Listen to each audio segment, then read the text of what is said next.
જય શ્રી કૃષ્ણ મિત્રો, સ્વાગત છે તમારું જયશ્રીસ કિચનમાં। તો આજે આપણે બનાવીશું મસાલા ક્રિસ્પી ભાખરી। તો તેના માટે અહીંયા મેં બધી જ સામગ્રી લઈ લીધી છે। તો મસાલા ભાખરી બનાવવા માટે અહીંયા મેં એક વાટકી જેટલો ભાખરીનો જે કરકરો લોટ આવે તે લીધો છે, એક નોર્મલી રોટલીનો લોટ આવે એક વાટકી તે લીધો છે, અને અડધી વાટકી ચણાનો લોટ લીધો છે, અને 4 ચમચી જેટલો કરકરો રવો જે આવે છે તે લીધો છે। હવે તેમાં આપણે જીરું, તલ અને અજમા ત્રણેય વસ્તુ એડ કરવાની છે, અને અહીંયા મેં લીલા ધાણા એક મોટું બાઉલ લીધા છે તે પણ આપણે એડ કરવાના છે। અહીંયા તીખાસ માટે મેં 4 લીલા મરચાં, 7 થી 8 લસણની કળી અને એક આદુનો ટુકડો લીધો છે। હવે આ બધું જ સ્ટફિંગ આપણે તૈયાર કરી લીધું છે। તો હવે આપણે બધો જ લોટને સારી રીતે મિક્સ કરી લઈશું। તો અહીંયા મેં એક મોટું બાઉલ લઈ લીધું છે। હવે આપણે તેમાં બધા જ લોટને મિક્સ કરી લઈશું। તો એક વાટકી કરકરો ભાખરીનો લોટ છે, રોટલીનો નોર્મલી લોટ છે, અને અડધી વાટકી જેટલો ચણાનો લોટ છે, ને આ આપણે રવો લીધો છે 4 ચમચી તે છે। હવે આ બધા જ લોટને આપણે સારી રીતે મિક્સ કરી લઈશું। મસાલા ભાખરીમાં તમે 3 થી 4 ચમચી જેટલો રવો એડ કરશો તો ભાખરી એકદમ સરસ ક્રિસ્પી અને કુરકુરી બનશે। આ ભાખરી ખાવામાં એટલી મીઠાશવાળી બને છે અને સ્વાદ પણ સારો આવે છે। તો આપણે આ રીતે બધા જ લોટને મિક્સ કરી લીધા છે। તમે મારા વિડીયોને સ્કીપ કર્યા વગર જોજો, અને મારો વિડીયો તમને જો પસંદ આવે તો મારા વિડીયોને લાઈક કરજો, વધુમાં વધુ શેર કરજો, અને હજુ સુધી મારી ચેનલને સબસ્ક્રાઈબ ન કરી હોય તો પ્લીઝ સબસ્ક્રાઈબ પણ કરી દેજો। તો હવે આમાં આપણે બધા જ મસાલા એડ કરી દઈશું। તો અહીંયા આપણે મસાલા ભાખરીમાં જીરું અને તલ અને અજમા ત્રણે લીધું હતું તે આપણે પહેલા અધકચરું વાટી લઈશું। તો આ રીતે આપણે પહેલા અધકચરું વાટી લેવાનું છે। તો અહીંયા આપણે બધી જ વસ્તુને સારી રીતે અધકચરું વાટી લીધું છે। હવે આપણે એક મિક્સર જાર લઈ લઈશું। તો અહીંયા મેં એક મિક્સર જાર લીધું છે। આપણે જે મોટું બાઉલ ધાણાનું લીધું હતું તે લીલા ધાણામાં એડ કરી દઈશું, અને આદુનો ટુકડો, લીલા મરચાં અને લસણ બધી જ વસ્તુને આપણે મિક્સરમાં પીસી લેવાનું છે। પીસવાનું આપણે અધકચરું રાખવાનું છે। તો પહેલા આપણે તેને પીસી લઈશું। તો અહીંયા આપણે એકદમ સરસ અધકચરું વાટી લીધું છે। ધાણા ને મરચી ને લસણ ને આદુ બધું જે લીધું હતું તે સરસ રીતે અધકચરું વાટી લીધું છે। આને હવે આપણે તેલમાં થોડુંક સાતળી લેવાનું છે। તો અહીંયા મેં એક બાઉલ લઈ લીધું છે। આપણે તેમાં અડધી ચમચી જેટલું તેલ એડ કરી દઈશું। તેલ થોડુંક સારી રીતે ગરમ થઈ જાય પછી આપણે તેમાં જે કોથમીરનો મસાલો બનાવ્યો તે એડ કરવાનો છે। તો આપણું તેલ એકદમ સરસ રીતે ગરમ થઈ ગયું છે। હવે આપણે જે મસાલો બનાવ્યો તે આપણે એડ કરી દઈશું। તો આ રીતે આપણે તેલમાં સાતળવાથી જે કોથમીરમાં પાણી રહેલું હશે તે બધું દૂર થઈ જશે।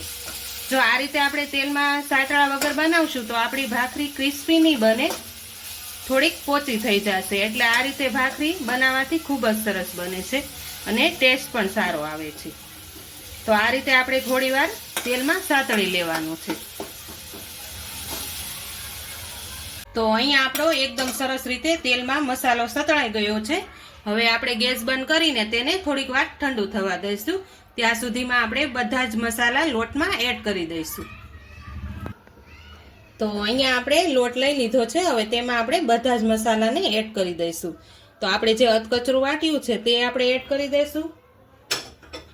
તેમાં આપણે અડધી ચમચી જેટલી હળદર પાવડર એડ કરશું, 1 ચમચી જેટલું ધાણા જીરું પાવડર, અડધી ચમચી જેટલી હિંગ એડ કરીશું, અને 1 ચમચી જેટલું લાલ મરચું પાવડર એડ કરીશું।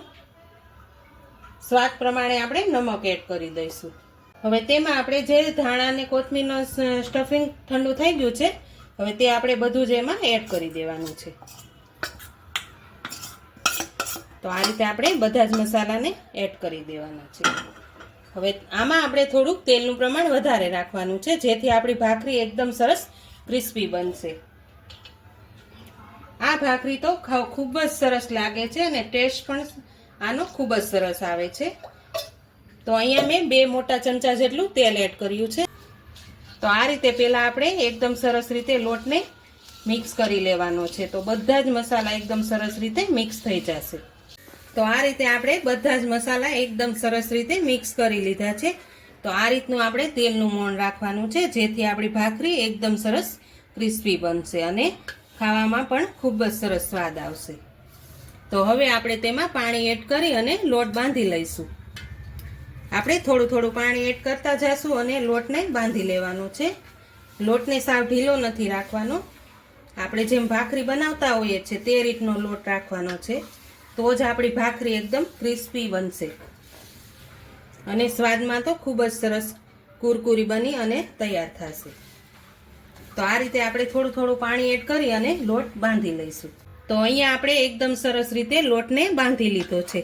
તો આપણે આ રીતને લોટને રાખવાનો છે, જેથી આપણી ભાખરી એકદમ કરકરી અને ફરસી બનશે. તો હવે આપણે ભાખરીને વણી લઈશું. તો અહીંયા આપણે મીડિયમ સાઇઝની વણવાની છે, એટલે મેં લુવો મીડિયમ સાઇઝનો જ લીધો છે. તો આ રીતે આપણે લુવાને એકદમ સરસ રીતે પ્રેસ કરી લેશું. આ ભાખરી એકદમ મીડિયમ જ બનાવવાની છે, આપણે મોટી નથી બનાવવાની. તો આ રીતે આપણે ભાખરીને વણી લેવાની છે. તો અહીંયા આપણે બધી જ ભાખરી મીડિયમ સાઇઝની વણી લીધી છે. આપણે આ રીતની રાખવાની છે, બહુ જાડી નહીં બહુ પતલી નહીં, તે રીતે આપણે રાખવાની છે. તો અહીંયા મેં એક તવી મૂકી દીધી છે, તેમાં આપણે પહેલાં આ રીતે શેકી લેવાની છે. બે બાજુ થોડું થોડું બ્રાઉન કલરનું થાય ત્યાં સુધી શેકી લેવાની છે, પછી આપણે તેમાં ઘી એડ કરીશું. તો અહીંયા આપણે એક પડ શેકાય છે તે પહેલાં આપણે આ રીતે તેને કાપા પાડી લેવાના છે, જેથી આપણી ભાખરી ઉપસે નહીં.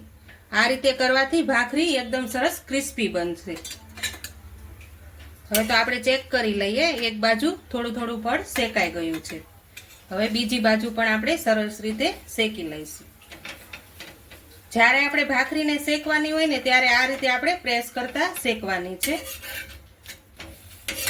હવે તેમાં આપણે થોડુંક ઘી એડ કરીશું.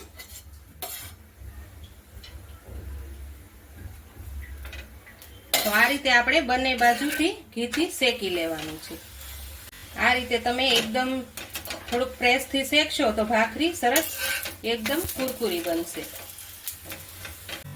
તો આપણે આ રીતે જો ભાખરી એકદમ સરસ શેકાઈ ગઈ છે, બ્રાઉન કલરની થોડીક થાય ત્યાં સુધી શેકવાની છે. તો હવે તેને બહાર કાઢી લઈશું અને બીજી ભાખરીને પણ આ રીતે શેકી લઈશું. તો અહીંયા આપણે બધી જ ભાખરીને એકદમ સરસ રીતે શેકાઈ ગઈ છે. હવે તેને આપણે એક સર્વિંગ પ્લેટમાં લઈ લેશું.